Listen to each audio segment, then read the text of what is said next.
huge thrill to win the heat with Suncraze. I remember it so clearly the day he won the race here. There were some very good horses in the heat, even though the race was sort of the whole concept was in its early days, and I could sense, and I guess a lot of trainers could sense, that this was really going to build into something really special for country horses owners and trainers, and I think we've seen that.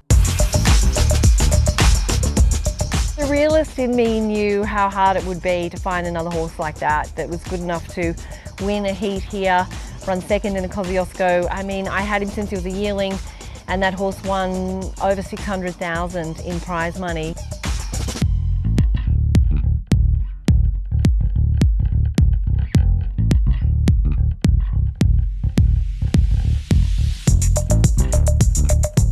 I purchased So Country as a yearling from the classic sale. Myself and Duncan own the horse. As I said, we bought him as a yearling, so I'm under no pressure as to where I run him, what his preparations are. I know the horse really well. I always knew from early on that, you know, his track work was outstanding. He was a really consistent, honest horse.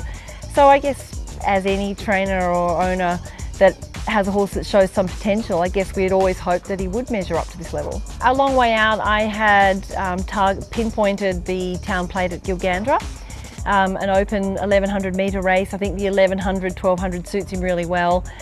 Those open sprint races on Cup Day, there's usually some good old fast flying horses in them, so I knew there'd be speed on. I think he's a better horse when he gets cover. I also felt that he needed one more win just to boost his rating, so that then we would definitely get a run in the heat at Tamworth. It's such a competitive area. You really need a horse with a high rating to even just get into the heat. So it was really important for me that he won that Town Plate at Gilgandra. So I'm very happy with his trial at Scone. I just needed him to tick along like he did. I don't trial him in the blinkers. I don't ask too much of him ever in his trials.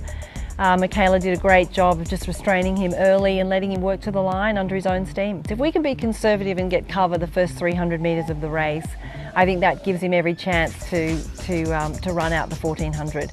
It's such a wonderful day to be racing in Sydney on Doncaster Day with all the group horses there. It's amazing for country owners and horses to be part of such a big day. Of course, another highlight of winning the Country Championships heat and making the final is that the Kelly family from New Haven Park are wonderful sponsors of this event, and they really do host a wonderful party the night before the race, the Country Championships cocktail party at the Doncaster Hotel. And yeah, I think I had heard that the country people let their hair down and have a good time, and yeah, I think we definitely did when we enjoyed the Kellys' hospitality the night before the race. It was great fun. I know my horse didn't win the race, but I think my team won the cocktail party. We certainly had a good time.